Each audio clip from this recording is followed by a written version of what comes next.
Hi guys, Joey Izzo here from the band Arch Echo. I'm here in the Lessonface headquarters to talk to you about some fusion lead playing.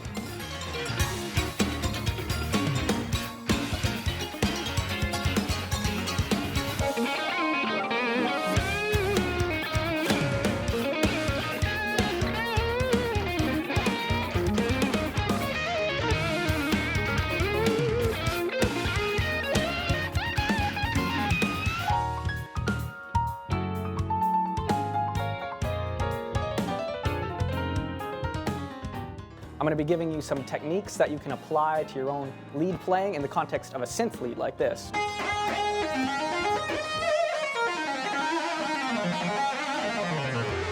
So my lead sound is a couple different elements. I've got the sound from my motive here, and then I've got something from main stage, Massive, a popular VST synth. So I mix them together, and they both have some aspects to them that really mesh well together. For instance, when I use the aftertouch on my motive sound, you'll hear that an octave up fades in.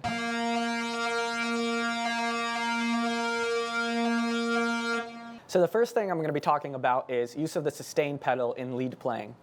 Now, I know you've been told by a lot of classical teachers maybe that, make sure that each finger is connected, and it's important to have good technique with going from note to note. However, with lead, with a sustain pedal, it allows you to be very, very fast and quick and a little bit lighter, which is going to definitely release a lot of arm tension when you're playing. So a run like this,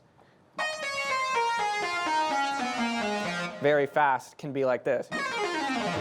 And I'm not really hitting everyone really hard. I also use a bit of velocity filtering, which just means that I have it set so that no matter how soft I play, it comes out a bit louder. So again, I finish a song and my hand isn't dead before I have to go play 7 more songs like this. So this is different from like a piano or like on a Hammond organ where there's no sustain pedal, and you have to use a lot of very interesting hand movements to consolidate your fingers, to move around, and it can be a bit of a hassle.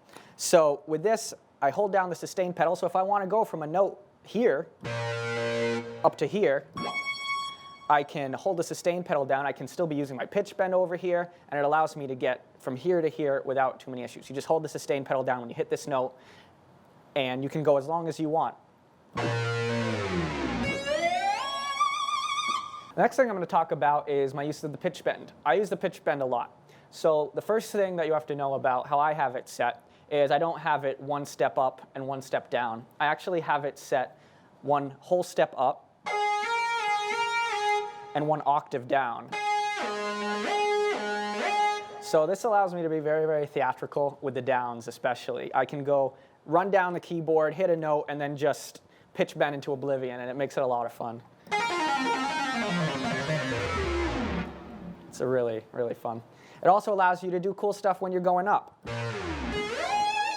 So you hear I sweep down, then come right up. Very fun. So I'm going to play you a passage from the song we just played, Hip Dipper. And it involves some very guitar-like bends. I like to mimic guitar because it's the only way I can even try to be cool in a guitar-dominated world. So what I do is I use like blues bends, sort of like this. Or like this.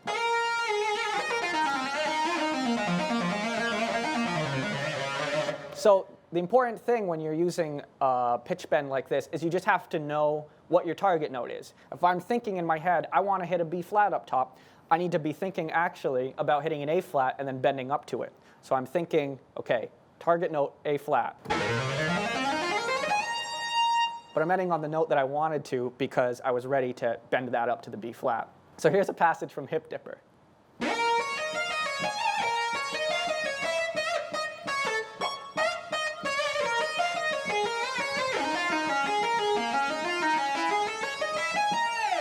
So you can hear that without the pitch bend, it would just be a bunch of notes. You wouldn't have as much attitude. So here it is, full speed.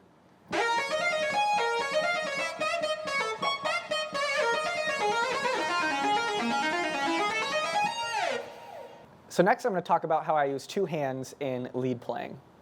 A lot of times, especially with, like I mentioned, the use of the sustain pedal, you can get some wacky runs going by repeating the notes that you've just played with your left hand. Let me show you what I mean. When I go up, I then repeat the last two notes of that with my left hand. Then I go up a few more notes and repeat those. Then go up, repeat those, go up. Just for education's sake, this is an A Lydian scale starting from an E. So it would be, again,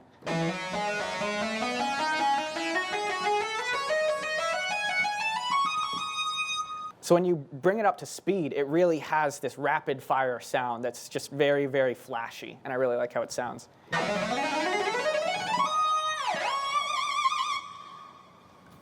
So in the PDF of this keyboard solo, which you can get at the link here, you will see that what I'm doing is I'm blazing down this A Lydian scale. This is on measure 6. I'm blazing down this A Lydian scale. Then as I come up, you'll see a little plus sign over the notes where I'm tapping with the peace sign here. So you just go up, tap, up, tap, up, tap, up, tap. And it's really, really fun. Definitely start it slow. The timing will sound very, very clunky if you don't do this slow many, many times. But here it is slow.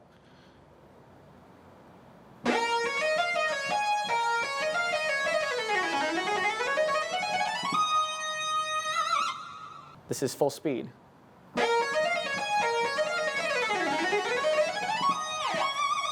Other things that you can do with two hands on a lead patch would be like going up to the top of an arpeggio and tapping a note at the top like this. This is an E arpeggio, E major. And I'm just catching that D sharp at the top, and it has a little kickback feel. So you can be playing a solo and just all of a sudden throw that in.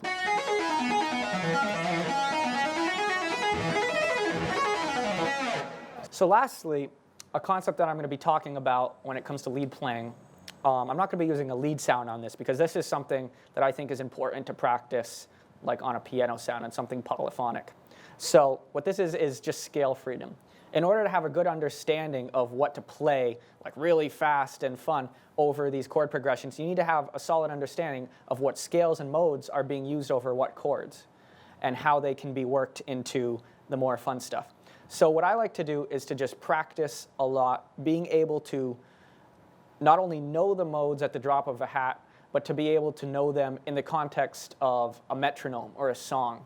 So what I have here with the PDFs that you can find in the description is a mode practice. It's just one example of something that you can do. So now what I'll do is I'll just use these chords that I have written down, and when I see the next chord coming up, I just want to know right away, what mode am I playing over this?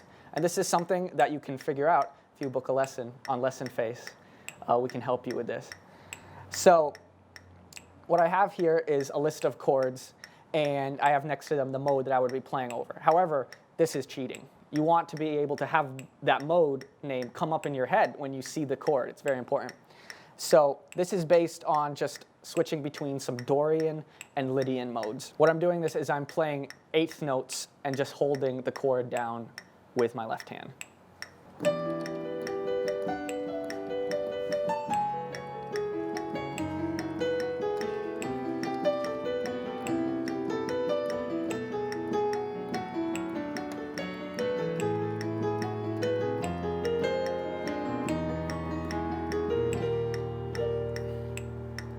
So what I've done here is I've just cycled through a few of these modes, and you can do this on your own. Just choose a bunch of random modes and see if, at the drop of a hat, you can find what goes there and play it over the appropriate chord.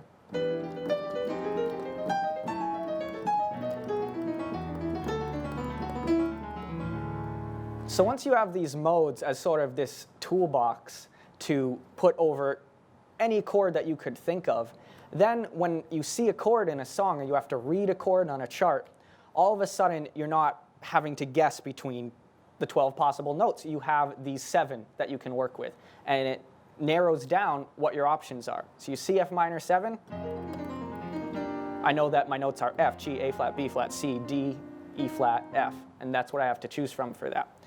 Now, of course, as you get into more jazz harmony and stuff, of course, the 12 notes are not off limits. You can throw things in as you feel. But it's a good start to being able to play along with rock, pop, and very modal jazz. So if I have any advice as to how to bring your lead playing and solo playing to the next level, just work on getting those modes down, not only in your fingers, but also in your head. And you'll find that the possibilities just really go up from there. If you were interested by anything you saw here today and you want to know more, you can book a lesson from me on lessonface.com. I'd love to teach you, so thank you for watching.